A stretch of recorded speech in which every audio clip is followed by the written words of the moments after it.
Matters raised with permission. Shrimati माया नरोलिया। धन्यवाद माननीय सभापति जी। मैं इस सदन के माध्यम से आपका ध्यान भारतीय रेल की नव संचालित ट्रेन संख्या 11720 जबलपुर रायपुर एक्सप्रेस इंटरसिटी के नामकरण से जुड़े एक अत्यंत महत्वपूर्ण विषय की ओर आकर्षित करना चाहती हूँ।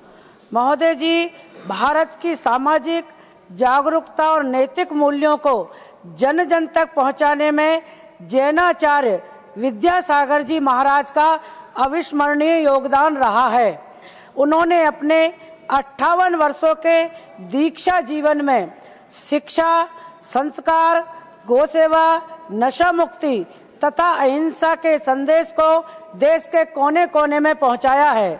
उनके मार्गदर्शन में देश भर में लगभग 150 से अधिक शैक्षणिक एवं सामाजिक संस्थाएं स्थापित हुईं, जिससे लाखों विद्यार्थी और परिवार आज लाभान्वित हो रहे हैं। आचार्य श्री का आध्यात्मिक प्रवास केवल मध्य प्रदेश और छत्तीसगढ़ तक सीमित नहीं रहा, बल्कि राजस्थान, महाराष्ट्र, बिहार, झारखंड, पश्चिम बंगाल, ओडिशा सहित अनेक राज्यों में उन्होंने करुणा और राष्ट्रहित के संदेश से समाज को दिशा दी। माननीय प्रधानमंत्री जी से लेकर पूर्व राष्ट्रपति जी, पूर्व प्रधानमंत्री जी एवं अनेक केंद्रीय मंत्रियों ने उनके मार्गदर्शन को सार्वजनिक रूप से सराहा है। देश भर में करोड़ों श्रद्धालुओं की आस्था को ध्यान में रखते हुए विभिन्न सामाजिक और धार्मिक संगठनों द्वारा यह लगातार मांग की जा रही है कि जबलपुर रायपुर मार्ग पर संचालित इस ट्रेन का नाम आचार्य विद्यासागर इंटरसिटी ट्रेन अथवा मूक माटी इंटरसिटी ट्रेन रखा जाए, ताकि संत परंपरा राष्ट्र सेवा के अनुकरणीय प्रतीक रहे। आचार्य श्री के प्रति राष्ट्र की सामूहिक श्रद्धांजलि प्रकट हो सके। माननीय जी, अतः मैं आपके माध्यम से माननीय रेल मंत्री जी से विनम्र आग्रह करती हूं कि इस नामकरण प्रस्ताव पर शीघ्र सकारात्मक और सहानुभूतिपूर्ण विचार किया जाए। धन्यवाद। डॉक्टर सिकंदर कुमार जी।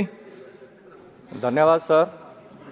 माननीय सभापति जी, मैं आज इस सदन के माध्यम से एक महत्वपूर्ण विषय सरकार के ध्यान में लाना चाहता हूं। हिमाचल प्रदेश के युवाओं का पलायन और हमारे राज्यों में उद्योगों की कमी। हमारे युवा आज पढ़ लिखकर नोएडा, चंडीगढ़, दिल्ली और अन्य बड़े शहरों में काम ढूंढने जा रहे हैं। इससे उनका समय, पैसा और परिवार से दूर रहने का संघर्ष बढ़ जाता है, जबकि हिमाचल में प्रतिभा की कमी नहीं, अवसरों की कमी है। इसलिए मैं सरकार से अनुरोध करता हूं कि हिमाचल में स्टार्टअप और वर्क फ्रॉम हिमाचल मिशन बनाया जाए। छोटे उद्योगों, आईटी सेवाओं, ई कॉमर्स और पर्यटन से जुड़े व्यवसायों को विशेष प्रोत्साहन दिया जाए। हर जिले में नए स्किल डेवलपमेंट सेंटर बनाए जाएं। AI, drone, robotics, electric vehicle और हेल्थ टेक जैसे विषयों के कौशलों में प्रशिक्षण दिया जाए। पर्यटन को सिर्फ धार्मिक स्थलों तक सीमित न रखा जाए। एडवेंचर टूरिज्म, इको टूरिज्म और होम स्टे सेक्टर को बेहतर नियमों और डिजिटल प्लेटफॉर्म से जोड़ा जाए।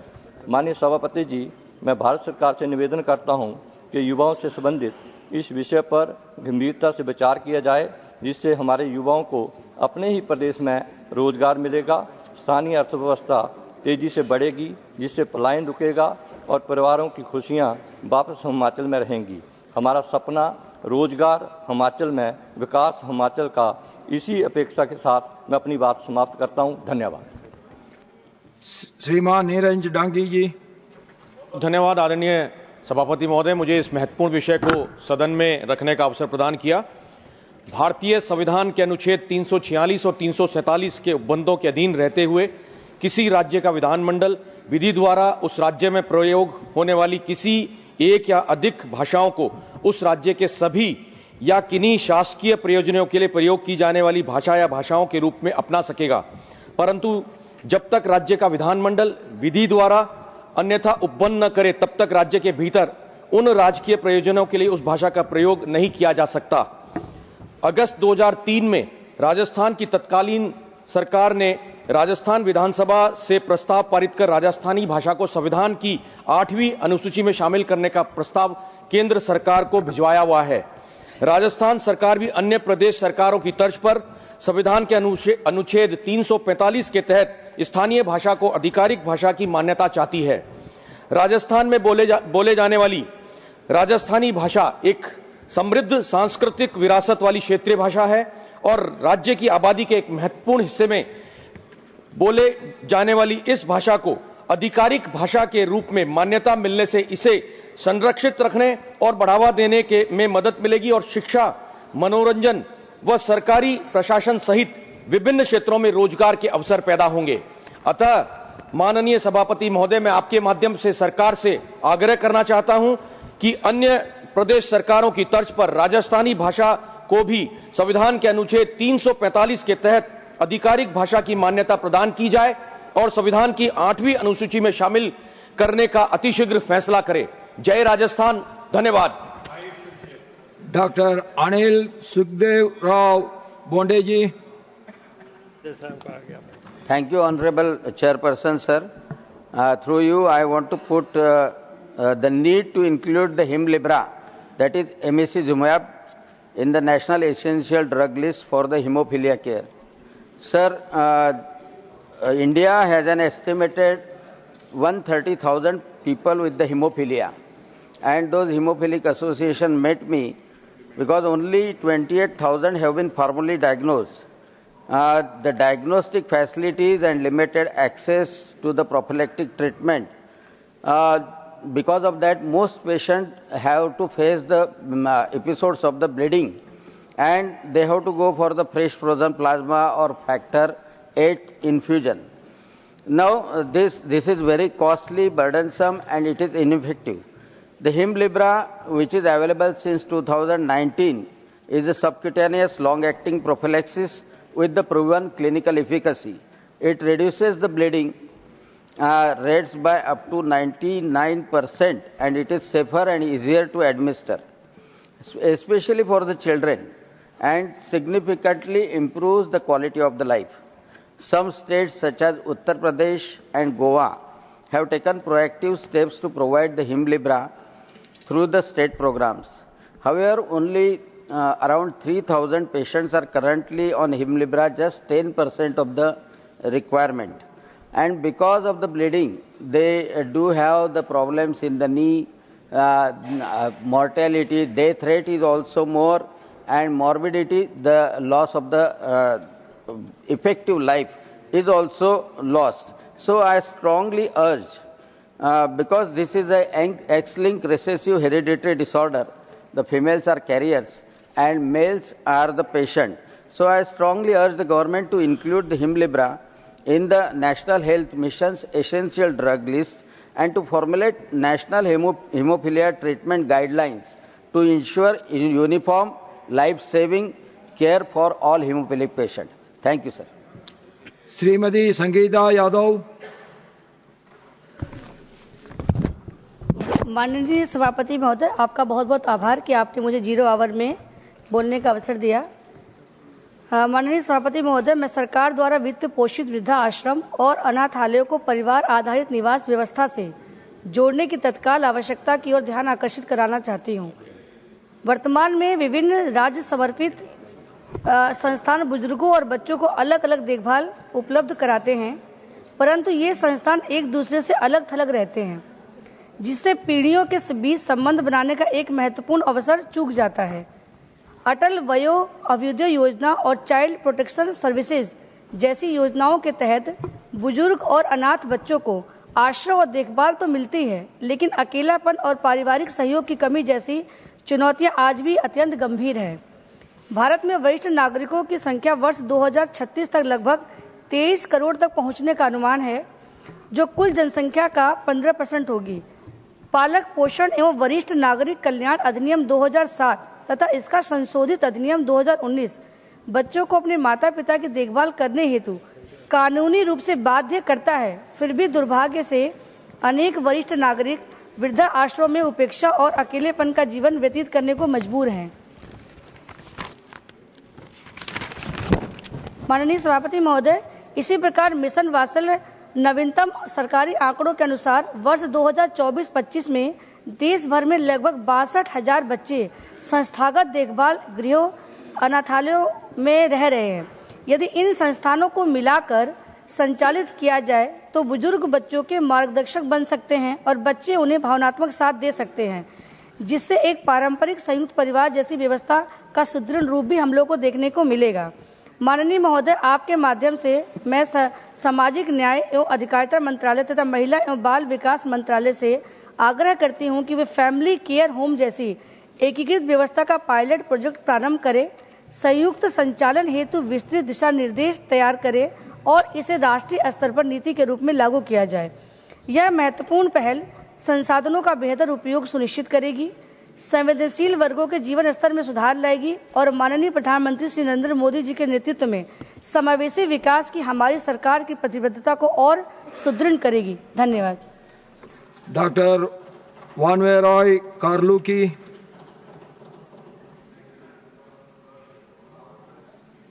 On the national education policy, and I will lay stress on the implementation part of the policy in my state, Meghalaya, sir. Well, the NEP is academically progressive, it is well-intentioned, its execution has posed challenges to colleges, and most importantly, sir, the students, who are the major stakeholders in education. Sir, institutions in my state have reported about the ill planning while framing the syllabus of the new courses for the 4-year undergraduate program, and also a lack of guidelines, plus the qualifying criteria for teachers eligible to teach the multidisciplinary courses, skill enhancement courses, and vocational training courses. Sir, colleges in my state are facing severe fund constraints, sir. So the introduction of this new interdisciplinary, it necessitated more labs, classroom, libraries, learning materials, digital resources, and additional teachers, sir. Well, sir, moreover, colleges are struggling with the implementation of the 3 years multidisciplinary program, that is MDP, side by side with the FYUP, sir. Well, sir, in this context, I would request through you the government to intervene, sir, to direct universities to appoint proper experts in framing syllabus, establish proper guidelines, plus qualifying criteria for teachers, provide grants and funding aid to institutions, provide option to colleges finding it difficult to run FYUP and MDP, and side by side giving advance notice before rolling out any new course, sir, and circulate an academic calendar at least 3 months before the session, sir. Thank you, sir. Dr. Sasmit Patra. Honorable Chairman, sir, I rise to demand the upgradation of the Rangailunda airstrip in Ganjam district of Odisha into a full-fledged commercially equipped Brahmapur airport. The Brahmapur airport at Rangailunda, Honorable Chairman, sir, is no longer a regional aspiration. It is a national economic necessity. Brahmapur airport will not only serve the district of Ganjam in Odisha, it will offer progress, prosperity, and productivity to the entire South Odisha. The future of Ganjam is intricately linked to the future of Odisha. And when Ganjam rises with air connectivity, the strength of the entire Odisha-Andhra corridor will rise with it. With its unmatched strategic location, the Brahmapur airport will herald a game changer that carries the dreams of Ganjam's people and pilots industrial, logistical, and strategic transformation of the east coast of India. The airport will fire up exports, open floodgates of tourism and pilgrimage, save lives through instant medical care, power student and professional mobility, and strengthen coastal security and natural disaster resilience. This land gave birth to a towering leader of modern India, an aviation visionary, Shri Biju Patnaik ji, who proved that leaders don't wait for runways, they build them. Yes, under leadership of Shri Naveen Patnaik ji, Odisha and Ganjam rose through stability, ports, industry, healthcare, and education. But the future of Ganjam now needs Brahmapur Airport, Honorable Chairman, sir. The people of Ganjam have waited long enough. Farmers, students, workers, traders, patients, entrepreneurs, and pilgrims have watched development take flight, but they have traveled hours together to reach the skies in Bhubaneswar. Generation after generation has waited with patience, with hope, and with dignity. The wait must end now. Through you, sir, I call upon the Ministry of Civil Aviation to notify Brahmapur Airport as a commercially equipped airport for the people of Ganjam and South Odisha. Sir, the people of Ganjam have waited enough. Please do not keep the people of Ganjam waiting forever. Give them their Brahmapur Airport. I thank you, sir. Shriman Nagendra Rai ji.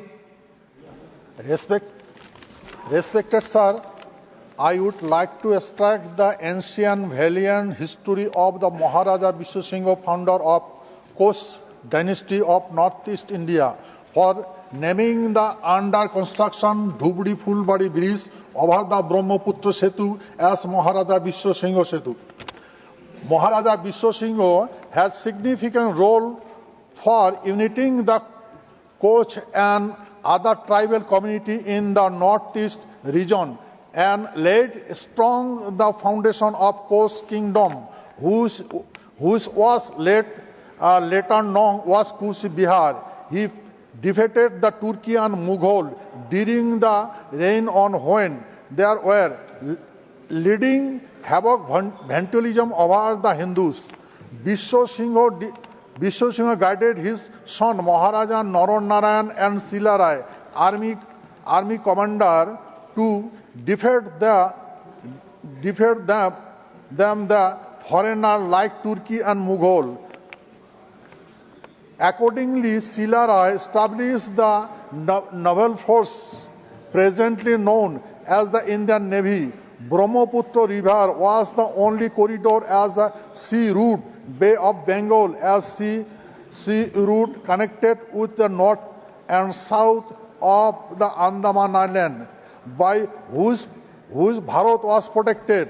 Historically, background of Koch army of the Kuch Bihar consists of 4,000 horses, 2 lakhs infantry soldiers, 7,000 air elephant, and 2,000 war boat. According to E.A. Gates, the British administrator and a great historian, were around 52 lakh and 25,000 valiant soldiers under the Koch Kamata kingdom ruled by Maharaja Vishwasingha. I am proud to say that no other country in the world had such strong and staying soldier during the time of not even today. Keeping in view of such contribution, Maharaja Vishwasingha was significant role. Government is humbly request to naming the technologically advanced bridge currently first phases under construction over the Brahmaputra River as Maharaja Vishwasingha Setu. Thank you, sir. Shriman Sanjay Seth ji. धन्यवाद sir, आपने मुझे शून्यकाल में बोलने का अवसर दिया। आज मैं इस सदन के समक्ष स्वास्थ्य क्षेत्र से संबंधित एक बहुत महत्वपूर्ण मुद्दे पर अपनी बात रखना चाहता हूं। हमारी सरकार स्वास्थ्य के क्षेत्र में बहुत अच्छा काम कर रही है। आज आयुष्मान भारत योजना पूरे विश्व की सबसे बड़ी बीमा योजना है, जिसमें 55 करोड़ से अधिक लाभार्थी को 5 लाख तक का मुफ्त इलाज मिलता है। पिछले 10 वर्षों में 16 नए एम्स और 390 से अधिक मेडिकल कॉलेज की स्थापना हुई है और हमारी सरकार पूरी तरह से प्रयास कर रही है कि अफोर्डेबल हेल्थ केयर देश के हर नागरिक को मिले।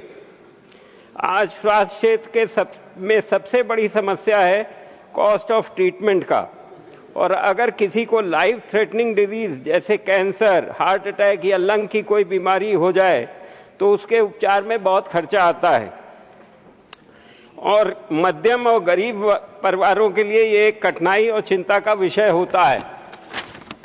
सरकार ने इन बीमारियों के लिए आर्थिक सहायता देने के लिए national policy for rare diseases, Rashtriya Arogya निधि योजना, लाइफ थ्रेटनिंग डिजीजेज के लिए 15 lakh, health minister cancer patient fund के माध्यम से 15 लाख और रेयर डिजीजेज के लिए 20 लाख की सहायता दी है। परंतु हम लोगों के इस सदन में हर सांसद के पास प्रतिदिन उपचार के लिए आर्थिक सहायता मांगने के लिए लोग आते हैं और सांसदों के पास एमपी लैड फंड ही एक ऐसा फंड होता है जो जनता के काम के लिए आर्थिक सहायता दे सकते हैं, लेकिन वर्तमान में इसकी गाइडलाइंस के अनुसार मेडिकल ट्रीटमेंट में के लिए कोई सहायता देने के लिए कोई प्रावधान नहीं है। मेरी सरकार से आग्रह है कि एमपी लैड फंड के रूल्स को अमेंड करके इसमें लाइफ थ्रेटनिंग और रेयर डिजीजेस के लिए 10% एमपी लैड से आर्थिक सहायता देने का प्रावधान किया जाए और वर्तमान में राष्ट्रीय आरोग्य निधि में दी जाने वाली सहायता को भी बढ़ाकर 50 लाख तक किया जाए, जिससे हम उन परिवारों की सहायता कर सके जो पैसे के अभाव में लाइफ थ्रेटनिंग डिजीजेस और रेयर डिजीजेस के टाइमली उपचार से वंचित रह जाते हैं। धन्यवाद। श्रीमान Sajjad Ahmad Kichloo ji. Thank you honourable chairman sir. मैं आपकी तवज्जो जम्मू कश्मीर जो एक रियासत थी अब यूटी में डाउनग्रेड की गई है उसकी तरफ दिलाना चाहता हूँ।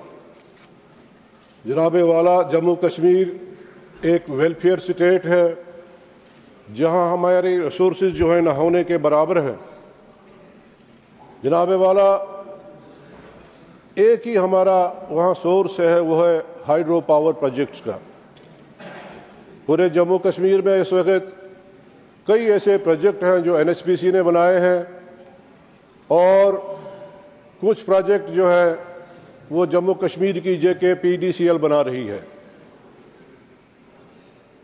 सर, मैं आपसे यही गुजारिश करना चाहता हूं कि पूरे चिनाब में इस वक्त 4 बड़े पावर प्रोजेक्ट जो हैं वो ज़ेर तामीर हैं, जिनमें कीरू, क्वाड, रेटले और पकलडू ये बहुत बड़े पावर प्रोजेक्ट्स हैं। 1000 मेगावाट के पावर प्रोजेक्ट्स हैं। इसमें सर एज पर एग्रीमेंट जो लोकल्स को काम देना था, जो मजदूरी देनी थी, वो ना देने के बराबर है।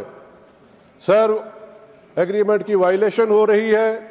जितनी भी वहाँ कंपनीज जो है वो काम कर रही हैं, जिनकी ज़मीनें गई हैं, जो लैंड होस्टीज हैं, उनको कोई काम नहीं दिया जाता है, उनकी प्रॉपर रिहेबिलिटेशन नहीं हो रही है और जो लोग वहाँ अपने हक के लिए बात करते हैं उनके खिलाफ पर्चे दिए जाते हैं, FIR काटी जाती हैं। मेरी आपकी वसादत से ठीक है, पावर प्रोजेक्ट बनने चाहिए। हम हर वक्त ये चाहते हैं कि भाई मगर ग्रास वायलेशन जो हो रही है ये बिल्कुल भी नहीं होनी चाहिए। आपको रिसोर्सेज चाहिए, आपको पैसा चाहिए, मगर लोग बिल्कुल नहीं चाहिए। लिहाजा मेरी आपसे ये गुजारिश है कि स्टैंडिंग कमेटी जो है, पार्लियामेंट्री स्टैंडिंग कमेटी जो है, उनको वहाँ भेजा जाए ताकि वो जो है वहाँ पे जाके जो वो देखें कि लोगों की हालात क्या है, कैसे लोग वहाँ जी रहे हैं। लोग मर रहे हैं, वहाँ कुछ भी नहीं हो रहा है। सारा LG का शासन वहाँ चल रहा है। इलेक्टेड जो सरकार है उसको एक कदम नहीं चलने दिया जा रहा है। लिहाजा मेरी आपसे गुजारिश है कि एक स्पेशल कमेटी जो है वहाँ भेजी जाए और वो देखे कि वहाँ उन लोगों का हाल क्या है। वायलेशन हो रही है, डिफॉल्टेशन हो रही है, सब कुछ जो है खत्म किया जा रहा है। शुक्रिया। Shri Satnam Singh Sandhu. Thank you sir, thank you very much sir, मुझे समय देने के लिए। सर, मैं भारत के 1 करोड़ 1 लाख से भी ज़्यादा उन अनसंग हीरोज़ की बात करना चाह रहा हूँ जो हमारा राष्ट्रीय संकल्प, विकसित भारत का संकल्प पूरा करने के लिए दिन रात काम कर रहे हैं। सर, मैं भारत के टीचर्स की बात करना चाहता हूँ। सर, देश में 1 करोड़ 1 लाख से भी ज़्यादा टीचर्स हैं और इसमें से 60 लाख टीचर जो हैं सरकारी संस्थाओं में हैं और लगभग 40,000 से ज़्यादा प्राइवेट इंस्टीट्यूशन में सेवा कर रहे हैं। सर, ये सिर्फ नंबर का सवाल नहीं है, मैं क्वालिटी की बात भी करना चाहूँगा। हमारे टीचर्स ने हमारे देश को बहुत कुछ दिया है।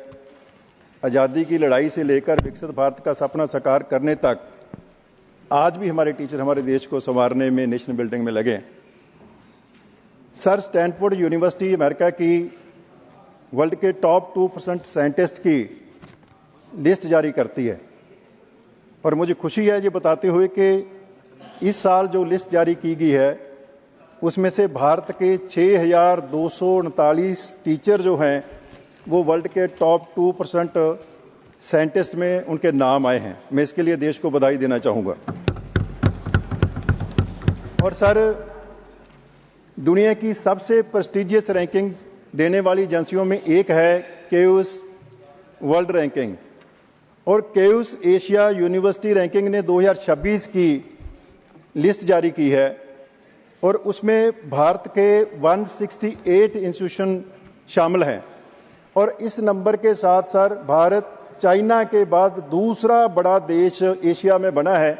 उसके लिए भी सारा क्रेडिट मैं अपने टीचर्स को देना चाहूँगा। सर, पेपर पर फैकल्टी में एशिया रैंकिंग में भारत के टीचर्स ने नंबर 1 हासिल किया है। हम नंबर 1 पे हैं पूरे एशिया में पेपर पर फैकल्टी में और इसके लिए मैं देश के आदरणीय प्रधानमंत्री श्री नरेंद्र मोदी जी और उनकी नीतियों को क्रेडिट देना चाहूँगा। सर, मेरा एक निवेदन है, मैं गुजारिश करना चाहता हूँ कि हमारे देश में 60 लाख और 40 लाख टीचर जो हैं उनमें सम्मान देने की जो नीति है उसको सम्मान की रिक्वेस्ट करना चाहता हूं।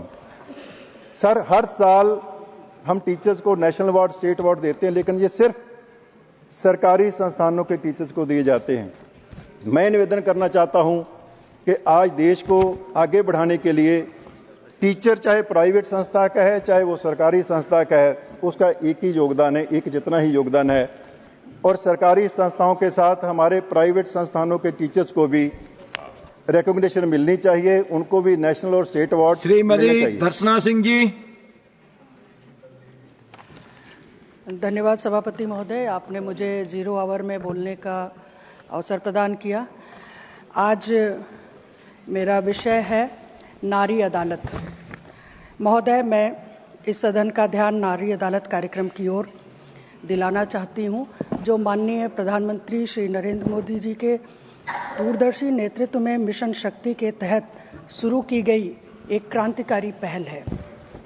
महोदय, हम सभी जानते हैं कि माननीय प्रधानमंत्री श्री नरेंद्र मोदी जी हमेशा महिलाओं की सुरक्षा, संरक्षा और प्रगति के लिए चिंतित रहे हैं। उनके नेतृत्व में ऐसे अनेक कदम उठाए गए हैं जिनसे महिलाओं का जीवन आसान हुआ है और उनको आगे बढ़ने के अनेक अवसर मिले हैं और उनकी समस्याओं को दूर करने के लिए भी अनेक कदम उठाए हैं। माननीय प्रधानमंत्री जी हमेशा कहते हैं कि नारी शक्ति ही राष्ट्र शक्ति है। इसी संदर्भ में महोदय, मिशन शक्ति कार्यक्रम माननीय प्रधानमंत्री श्री नरेंद्र मोदी जी की सरकार द्वारा महिलाओं की सुरक्षा और सशक्तिकरण के लिए बनाया गया एक महत्वपूर्ण प्रयास है। इस मिशन के तहत नारी अदालत कार्यक्रम शुरू किया गया है, जो महिलाओं को गांव यानी कि ग्राम पंचायत स्तर पर ही अपनी शिकायतों को सुलझाने का एक अलग मंच देता है। इसे महिला अदालत भी कहा जाता है। महोदय, जहां सामान्य अदालतें लंबी और मुश्किल कानूनी प्रक्रियाएं अपनाती हैं, वहीं नारी अदालतें अनौपचारिक और समुदाय के सहयोग से काम करती हैं। यहाँ घरेलू झगड़े, छोटे मोटे उत्पीड़न या अधिकारों से जुड़े मामूली मुद्दों को आपसी सहमति और बातचीत से सुलझाया जाता है। इस तरह यह मंच महिलाओं को तेज और आसान न्याय दिलाता है, उन्हें लंबी कानूनी कार्यवाही से बचाता है और अदालतों पर बढ़ते बोझ को भी कम करने में मदद करता है। महोदय, वर्तमान में यह योजना असम और जम्मू कश्मीर में 50-50 ग्राम पंचायतों में पायलट प्रोजेक्ट के आधार पर सफलतापूर्वक चलाई जा रही है। इसका मुख्य उद्देश्य महिलाओं से संबंधित योजनाओं और उनके कानूनी अधिकारों के बारे में जागरूकता फैलाना तथा सामुदायिक भागीदारी के माध्यम से महिलाओं के लिए एक सकारात्मक वातावरण प्रदान करना है।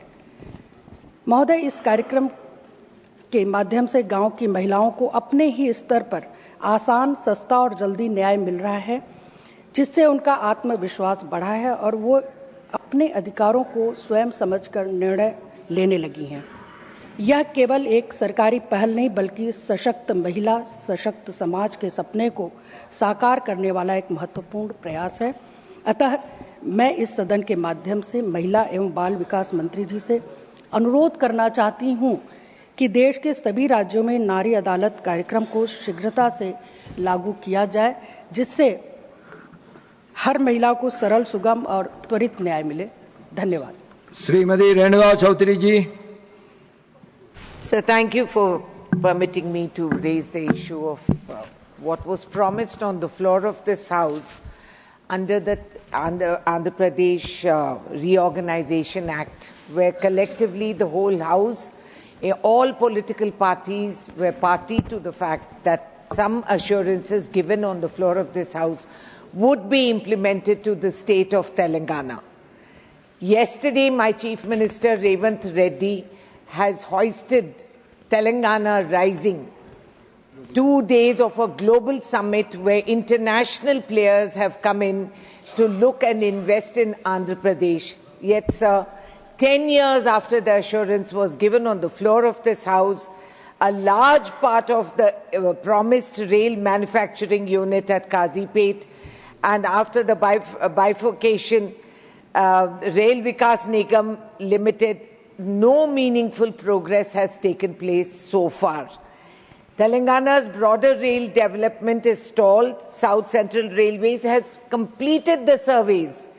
Every bit of the paperwork has been done, submitted, detailed project reports for all 10 major projects covering 818 kilometers and costing 18,489 crore are still waiting clearances. After 10 years, things are still waiting clearances. On what grounds, I don't know. And this includes, sir, crucial air links, railway links such as Dornakal, Miryalguda, Ramagundam, Manuguru, which comes partly to Khammam district on the outskirts of it, Karimnagar, Hassanparthi, Bhadrachalam, Kovuru, which is, there's a small bit pending which puts us to great discomfort in those areas, Pattancheru, Adilabad, and other vital connectivity and economic growth. Now, sir, 13 ongoing projects worth nearly 20,000 crores are at a snail's pace.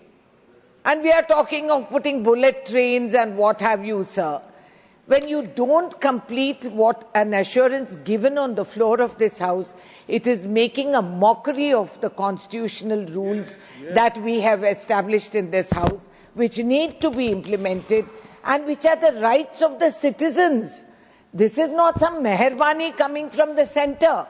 And this, the ruling party was very much party to the AP Reorganization Act, so they can't pretend that they don't know. And or this is a reflection on their performance. Yes. Is this the pace that they work at? That they will not give the states the required rail connectivity that is required. Now, the kind of administrative inertia that is contributing to the discomfort of Telangana. Venkata Subba Reddy Garu. Thank you, sir. Thank you, sir, for the opportunity to raise an important issue. Honorable member, you are a very senior member. Farmers in Andhra Pradesh are suffering due to vagaries of nature and apathy of system, sir. Shri Venkata Subba Reddy Garu. but onion, mango, tomato, banana, maize farmers to suffering and struggling to sell their produce, sir. Due to heavy rains during Kharif season, cotton farmers in my state, especially in Prakasam district, Palnadu district and NTR districts, before Mota cyclone, AP cotton farmers are expected at least 8 to 10 quintals of production per acre, sir. But after cyclone, now they are not even getting 5 to 6 quintals, sir. Government of Andhra Pradesh earlier estimated damage of cotton crop in 54,000 acres, sir. Secondly, sir, conditions of CCI, Cotton Corporation of India, are also adding fuel to the fight, sir. Cotton Corporation of India conditions say that if moisture is 8%, in full MSP will be given. If it goes up to 10%, MSP will be reduced and moisture is 12%, then purchases are refused, sir. But due to cyclone and unseasonal rains, moisture percentage has gone up to 18 to 22%, sir. So farmers are forced to approach middlemen to sell their product for 5,000 rupees per quintal, sir, which is not at all remunerative, and farmers are crying, sir. I appeal to Agriculture Minister to come to the risk of cotton farmers and save them at the earliest possible, sir. Thank you, sir. श्रीमान अशोक सिंह जी। माननीय सभापति महोदय, मैं आज सदन में देश के एविएशन सेक्टर की तत्काल और समग्र समीक्षा की मांग करने के लिए खड़ा हुआ हूँ। सर, पिछले एक दशक में सरकार डबल डिजिट ग्रोथ का बात कह रही है, लेकिन ये हमें बताते हैं कि हवाई यात्रियों की संख्या 10 करोड़ से बढ़कर 18 करोड़ हो गई है। नए एयरपोर्ट्स के चमकदार पावर पॉइंट प्रेजेंटेशन भी देखने को मिलते हैं, लेकिन सच्चाई ये है सभापति महोदय कि जब सरकार फीता काटने और वाहवाही लूटने में व्यस्त थी, तब हमारी एविएशन सेफ्टी की बुनियाद खोखली हो रही थी। साल 2025 की हकीकत देखिए, ये सेक्टर सिर्फ दबाव में नहीं है बल्कि बिखर रहा है। हमने इस साल की शुरुआत में एयर इंडिया का वो दर्दनाक हादसा देखा है जो हमारी राष्ट्रीय विवेक पर एक बदनुमा दाग है। इसने साबित कर दिया कि कैसे थकान और तकनीकी लापरवाही सैकड़ों जिंदगियों को निगल सकती है। आज आसमान में एक नई और अदृश्य जंग छिड़ी है। दिल्ली और मुंबई जैसे एयरपोर्ट्स पर जीपीएस हैकिंग, स्पूफिंग हो रही है। हमारे पायलट्स अंधेरे में तीर चलाने को मजबूर हैं, और सरकार का जवाब क्या है इसमें? अभी इस हफ्ते हमने देखा कैसे इंडिगो की मोनोपोली ने पूरे देश को बंधक बना लिया। 1500 से ज़्यादा फ्लाइट्स कैंसिल हुई। सभापति महोदय, लाखों यात्री फंसे रहे। हर टर्मिनल पर अफरा तफरी मची रही, क्योंकि आप फर्स्ट वर्ल्ड का एविएशन सेक्टर और थर्ड वर्ल्ड की रेगुलेशन से नहीं चला सकते। हमारे पास एयर ट्रैफिक कंट्रोलर्स ओवरवर्क हैं, संसाधनों की कमी है, फिर भी वो दुनिया के सबसे व्यस्त एयर स्पेस को संभाल रहे हैं। हमारा DG6 एक रबर स्टाम्प बनकर रह गया है। एक ऐसी संस्था बन गई है जो हादसा होने के बाद जागती है, उससे पहले नहीं। लेकिन सभापति महोदय, इस लापरवाही के पीछे कुछ और गंभीर वजह हैं। हमें कुछ कड़वा प्रश्न पूछना ही होगा। आखिर सरकार इस एयरलाइंस पर विशेष मेहरबान क्यों है?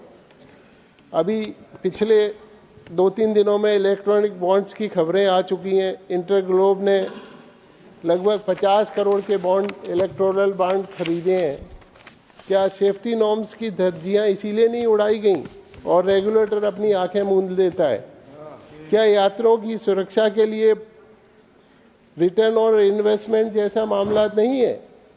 सरकार उन एयरलाइंस से हाथ नहीं मिला सकती जो रेगुलेट करना उसका काम है। हमारी मांग बिल्कुल साफ है। हम किसी भी कमेटी। डॉक्टर भागवत कराड़। माननीय सभापति महोदय, मुझे 0 आवर में बोलने का वक्त दिया, इसलिए मैं आपका आभार व्यक्त करता हूं। छत्रपति संभाजीनगर एक ऐतिहासिक शहर है जिसमें औद्योगिक और टूरिज्म बहुत ही महत्वपूर्ण है। यहाँ वर्ल्ड फेमस एलोरा और अजंता केव्स है। पिछले 2 साल में DMIC जैसे प्रोजेक्ट के माध्यम से 1 लाख करोड़ से भी ज़्यादा इन्वेस्टमेंट यहाँ आई है। माननीय प्रधानमंत्री मोदी जी के नेतृत्व में और हमारे मुख्यमंत्री देवेंद्र फडणवीस जी के मार्गदर्शन में यहाँ विकास हो रहा है। इस शहर के लिए रेलवे कनेक्टिविटी बहुत ही जरूरी है। मैं आपके माध्यम से रेलवे मिनिस्टर जी को मांग करता हूं, जहां मुंबई छत्रपति संभाजीनगर एक वंदे भारत ट्रेन चल रही थी, कुछ महीने पहले बंद हो चुकी है। इसके लिए जो इंफ्रास्ट्रक्चर लगता है, जैसा सिक लाइन हो, पिट लाइन हो, सब तैयार है, तो आपके माध्यम से इस रेल की मैं मांग करता हूं। उसी तरह संभाजीनगर पुणे, संभाजीनगर कन्नड़ चालीसगांव, संभाजीनगर बीड़ पैठण और संभाजीनगर और सोलापुर, इसी का भी मैं मांग करता हूं। इसका सर्वे हो चुका है, डीपीआर भी तैयार हो चुका है, तो जल्दी से जल्दी इसी का काम मंजूरी मिलकर काम शुरू हो जाए। उसी तरह तीसरी मेरी मांग है, देश में पूरे 17 जोन हैं और 70 डिवीजन हैं। संभाजीनगर जोग्राफिकली मुंबई के सेंट्रल जोन के नज़दीक आता है, तो मैं आपके माध्यम से मांग करता हूं, एक संभाजीनगर एक नया जोन बनाए रेलवे का, और सभी इस जोन को आइडेंटिफिकेशन देके ये मांग पूरी करें। इसी के माध्यम से इंडस्ट्रियल ग्रोथ जैसी हो रही वैसा पैसेंजर को सुविधा मिल सकते हैं। ये मेरी आपके तरफ से रेलवे मिनिस्ट्री को मांग है। धन्यवाद सर। श्रीमती सीमा द्विवेदी जी। माननीय सभापति महोदय, मैं आपके प्रति हृदय से आभारी हूं कि आज आपने मुझे बहुत ही महत्वपूर्ण मुद्दे को सदन में उठाने का अवसर दिया है। 1 अप्रैल 2010 से पूर्व नियुक्त शिक्षकों को शिक्षक पात्रता टीटी से मुक्त रखने के संबंध में मैं कुछ कहना चाहती हूं। महोदय, मैं आपके माध्यम से देश में सरकार द्वारा गुणवत्ता शिक्षा हेतु प्रारंभिक शिक्षा के क्षेत्र में किए गए अभूतपूर्व प्रयासों के लिए आदरणीय प्रधानमंत्री जी, श्रद्धेय गृह मंत्री जी और विद्वान शिक्षा मंत्री जी और सरकार के प्रति आभार ज्ञापित करती हूं। महोदय, मैं उत्तर प्रदेश जैसे बड़े राज्य से आती हूं। उत्तर प्रदेश सरकार ने जहां एक तरफ ऑपरेशन कायाकल्प के माध्यम से सरकारी विद्यालयों के कायाकल्प किया है, वहीं दूसरी तरफ निपुण भारत मिशन के तहत शिक्षा में गुणवत्ता बढ़ाने का कार्य किया है। केंद्र सरकार द्वारा अटल आवासीय विद्यालय, कस्तूरबा गांधी आवासीय विद्यालय, एकलव्य विद्यालय और पीएम श्री विद्यालयों को खोलकर पिछड़े ग्रामीण क्षेत्रों में संसाधन युक्त शिक्षा मुहैया कराने का सराहनीय कार्य किया है। शिक्षकों को गुणवत्तापूर्ण सेवारत प्रशिक्षण दिया जा रहा है, जिसका परिणाम है कि उत्तर प्रदेश के शिक्षक जिन्होंने अपनी शिक्षा के दौरान कभी कंप्यूटर देखा नहीं था, आज वे स्कूलों में सफलतापूर्वक बच्चों को एआई और कोडिंग सिखा रहे हैं। महोदय, मैं आपका ध्यान माननीय सर्वोच्च न्यायालय के हालिया फैसले की तरफ आकर्षित करना चाहती हूं, जिसके परिणाम स्वरूप 20 से 30 साल तक शिक्षण अनुभव प्राप्त कर चुके और अपने कार्यकाल में लाखों छात्रों को जीवन संवारने वाले सम्मानित गुरुजनों ने के खुद के बच्चों का भविष्य अंधकारमय हो गया है। आज देश के लाखों शिक्षक गंभीर अवसाद में हैं, जिसका सीधा असर गुणवत्ता शिक्षा पर पड़ रहा है। महोदय, मैं सरकार से अनुरोध है कि इन शिक्षकों की लंबी सेवा, इनके अनुभव, इनके लगातार चल रहे प्रशिक्षणों को देखते हुए शिक्षा का अधिकार अधिनियम लागू होने की तिथि 1 अप्रैल 2010 के पूर्व नियुक्त शिक्षकों को शिक्षक पात्रता टीईटी से मुक्त रखा जाए। महोदय, यह बहुत ही महत्वपूर्ण विषय है। मैं आपके माध्यम से सरकार से अनुरोध करना चाहती हूं कि उनको छूट देने की कृपा करें। बहुत बहुत धन्यवाद। श्रीमान कनातपुर कायस्था। Thank you, Chairman, sir, for giving me the opportunity to raise today a matter of concern and public demand in connection with the renaming of Silchar railway station as Bhasha Shahid Station. There, sir, on 19th May 1961, 11 martyrs sacrificed their lives at Silchar railway station, demanding Bengali language to be included as an official language in Assam. World's youngest female language martyrs, Kamala Bhattacharjee, was one of those 11 language martyrs.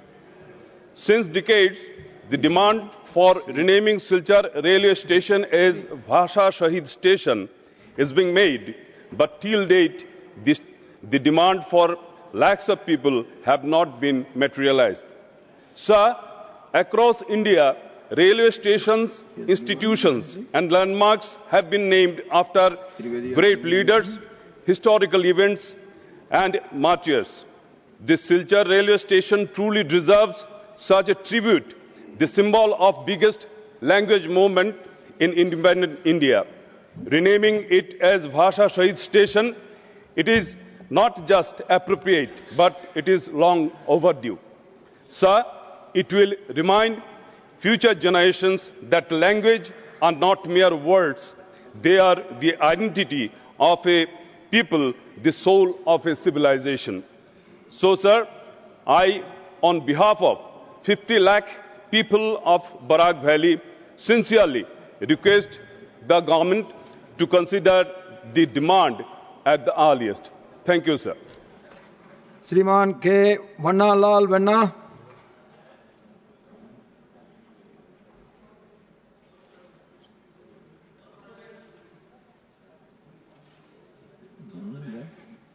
He's not there. Vanna Lal Vanna. Okay. Srimati Jaya Amitabh Bachchan. Then. Sir, not present. Shri Kanshiyam Tiwari ji. Subject ही पता नहीं था, मेरा नाम ही नहीं था. Subject बता दीजिए.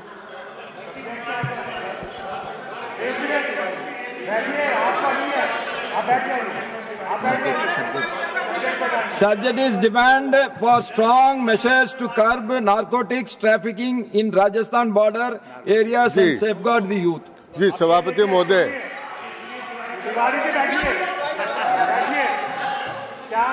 सभापति महोदय, मेरा निवेदन है कि राजस्थान की अंतर्राष्ट्रीय सीमा 1000 किलोमीटर से अधिक है और वहां पर लगातार ड्रोन के माध्यम से, इनके माध्यम से कई प्रकार के इनको नारकोटिक्स ड्रग्स को पकड़ा गया है, उनको भी पकड़ा गया है और बार बार ये एक रूट बना हुआ है जिसके माध्यम से पाकिस्तान से होकर इसका सारा वो आता रहता है. तो इसलिए अंतर्राष्ट्रीय बॉर्डर पर नशे की बढ़ती हुई प्रवृत्ति और उसकी स्मगलिंग, इसको रोकने के लिए सीमा क्षेत्र पर कुछ विस्तार करना, कुछ पाबंदी करना आवश्यक है. भारत सरकार ने बहुत मजबूत कदम उठाए हैं, हमारी सेना भी उसमें काम कर रही है, लेकिन उस क्षेत्र में राजस्थान को कुछ विशेष सहायता की आवश्यकता है जिसमें और अधिक पुलिस चौकियां बन सके और पुलिस को भी इस प्रकार का अधिकार प्राप्त हो. साथ ही इस प्रकार के रात्रि को गश्त करने वाले उपकरण जिसमें ये होते हैं. और दूसरा मैं निवेदन करना चाहता हूं कि उस क्षेत्र में कुछ ऐसे लोग हैं जो सीमा पार उधर भी रहते हैं और उधर भी रहते हैं, उनका नेक्सस बना हुआ है. उस नेक्सस को तोड़ने का प्रयत्न करना है और सीमा क्षेत्र में डेमोग्राफी, राजस्थान के कुछ गांव में डेमोग्राफी में परिवर्तन हो रहा है, उस परिवर्तन को रोकना भी जरूरत है और इसलिए वहां पर सुरक्षा की व्यवस्था करना, वहां पर अंतर्राष्ट्रीय बॉर्डर से तस्करी को रोकना आज की एक बहुत बड़ी आवश्यकता है. मैं आपके माध्यम से भारत सरकार से मांग करना चाहूंगा कि राजस्थान सरकार को अतिरिक्त कुछ सहायता उपलब्ध कराएं जिससे विशेष पुलिस का गठन करके वहां पर इस प्रकार की व्यवस्था की जाए, क्योंकि सीमा पर तो बीएसएफ और हमारे सशस्त्र बल अच्छी प्रकार से काम करते हैं, लेकिन सीमा के अंदर जो ग्रामीण क्षेत्र हैं उनमें जो उनके हस्तक बैठे हुए हैं उन पर कार्रवाई करने के लिए राज्य सरकार को और अधिक वित्तीय सहायता प्रदान की जाए ताकि इस अंतर्राष्ट्रीय सीमा से होने वाली तस्करी को, ड्रग्स की तस्करी को रोका जा सके. ये मुझे आपसे निवेदन करना है. धन्यवाद. श्रीमान Pramod Tiwari ji.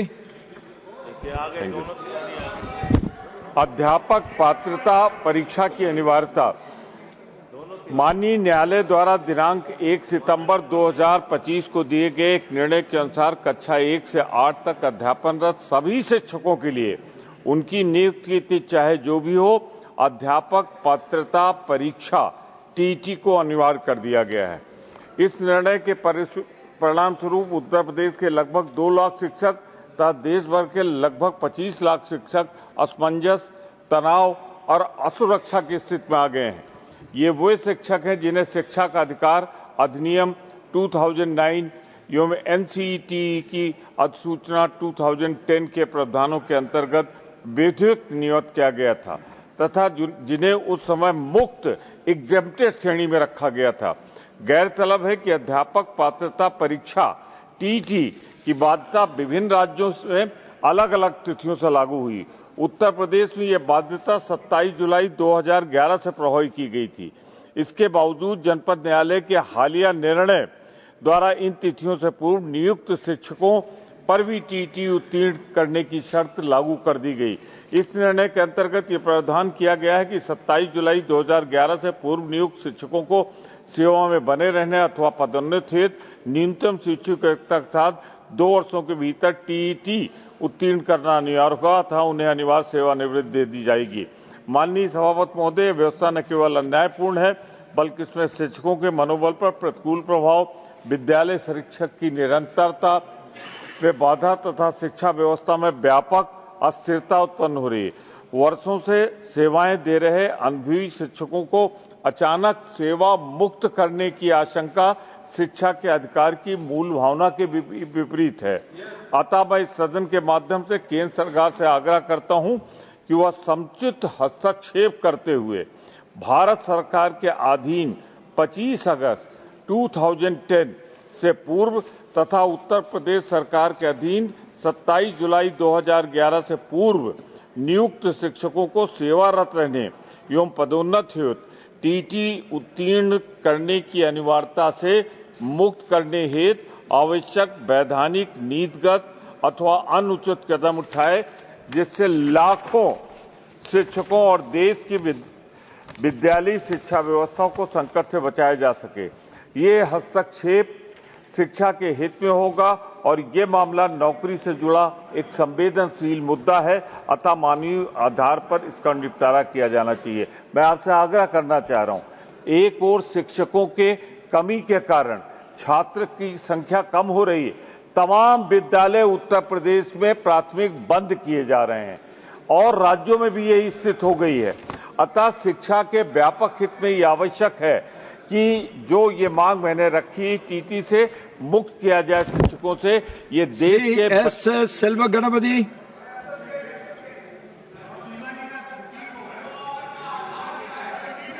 I would like to invite the attention of the Honorable Union Minister for Agriculture on the plight of the mango growers in the country.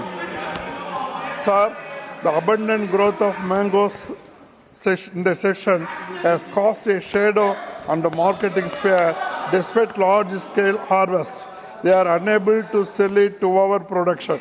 This year it is mango. In the past years, it was onion, tomato, as well as other commodities all have suffered when it is harvested. They are unable to get suitable market for their produce, resulting in throwing it on the roadside.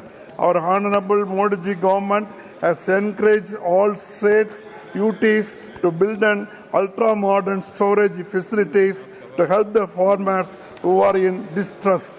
Even few months back, all the paddy which were harvested and stored on the ground of the marketing committee have become dampened due to the sudden rains. It is not the fault of farmers, but due to non-availability of storage facilities. In order to solve the big problem faced by the farmers, we have to maintain proper temperature-graded, ultra-modern storage Question over for pulses.